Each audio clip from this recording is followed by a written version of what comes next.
Alrighty, so hey everyone, how's it going?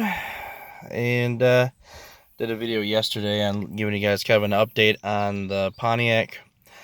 It's been sitting here for about a year now. It was about a year ago that I had problems with the LS4. And you guys know of those of you who follow me you know that I've had problems with this car. And a lot of you are saying just get rid of it, just dump it, just whatever. I understand. I get it. And they can be money pits. I know. But it's one of those cars that I'll never get rid of. I'll get another one just like it, but I'll never get rid of the Grand Prix. Even if my next car is going to be an electric car, it doesn't matter. I'll never get rid of the Grand Prix. That's all there is to it. I love the sound. I love the way that it drives. I love the interior. You know, maybe I'm just partial to it. I don't really know, but all I know is that I just love driving it. I just do. So it's like a classic car or an old truck or whatever. You're partial to it. So I'm gonna keep it, and eventually I'm gonna get it fixed. But from the video yesterday, I did have a really nice guy who lives nearby come out and try to help me get it fixed, and we had high hopes that we were going to be able to fix it. We were certain that it was just a stuck or collapsed lifter. We were going to do the lifter unstuck trick, but as soon as we removed the valve covers and noticed that they were nice and taut and there was nothing going on, that's when we kind of scratched our heads a little bit and tried to figure out, okay, well, it's got all the symptoms of a bad lifter.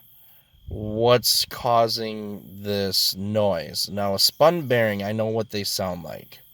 A spun bearing has a different kind of a metal to metal longer sound to it. This has a very specific uh, tick tick tick, but it's not a ping ping like tick. It's hard to explain. I'll start it up. I'll let you guys hear it. But we can see, and we tried starting it with the valve covers off, and we could see all of the rocker arms were moving as they should. We removed the push rods for the intake and for the exhaust, and they looked absolutely perfectly fine. There was nothing wrong with them. Straight as an arrow, whatever. We pulled the spark plug on number 4, which is the dead cylinder, and that spark plug was pretty wet and followed up with gasoline. However, it was getting spark. We did test it. We also changed coil packs. We went through all the steps to figure out if maybe there was something else that was going wrong with it. Nothing. Now, he does have a one of those pinhole cameras, scopes, and he's gonna bring it next time. We're gonna plan another day where we can take a look at it longer. And we're gonna see, but we did actually have it running for maybe about a second or two without a spark plug in number 4, and we didn't hear any clang or bang or anything else. Like if there was something inside the cylinder, we would have heard it rattling around in there or something. Now, it's been suggested based on the video, the comments that I've received from yesterday, that there's quite possibly, something going on with the lifter itself, possibly being overextended, or there might be some piston slap somewhere in there. But again, as I said, the rockers, they're moving as normal. If they were off by a little bit, or the lifter wasn't closing all the way or something, we would see still some successful fires. But that cylinder, that number 4, is pretty much dead. But again, pulling out that spark plug showed us that, if something was seriously wrong with that piston, there would be more damage.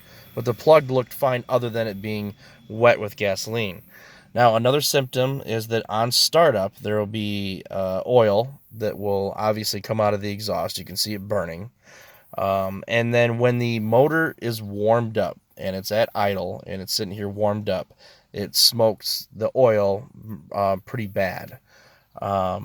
So I'll go ahead and start it up for you. I'm done talking, but I'll start it up for you. You guys can listen to the sound and see what you think. Yes, worst case scenario, the heads have to come off, but we were trying to do that trick where we could get the lifter unstuck by sticking a push rod down one of the ports in 4 and hopefully knock it free. But again, I'm trying to just get it back on the road and drive it. It gets way better gas mileage than that Grand Cherokee with the Hemi. Way better gas mileage. That Hemi, probably I'll be lucky if I can get 12 or 13 on the highway. Whereas this, I can typically get in the upper 20s for highway driving, sometimes even better. It just kind of depends.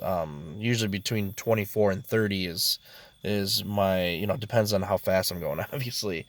But I'd really like to be able to get this back up and running because I really enjoy driving it. I really do. I love the sound, the way it drives, et cetera, et cetera. So anyway, I'm going to go ahead and start it up, and then you guys will be able to listen and see what you think. So let's get her started up. All right, here we go.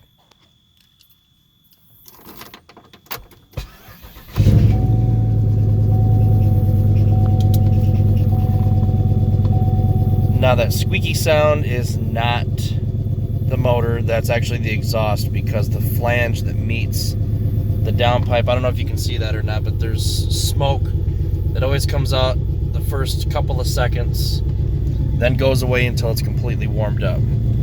Again, this is cylinder number 4. I'll go ahead and get out so that you can see it. Or hear it, that is.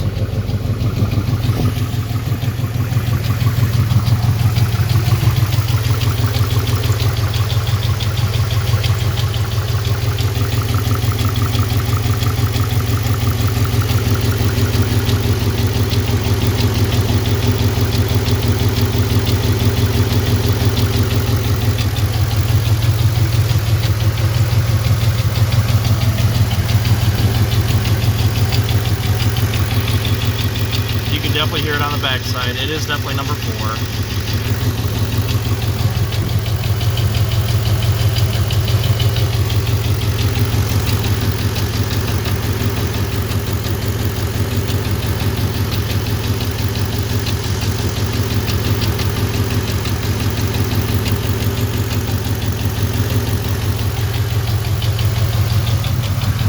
So what do you guys think?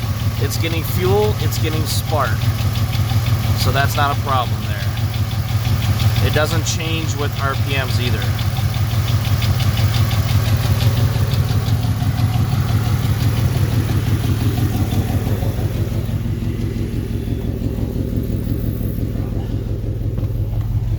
Oh, as I said, the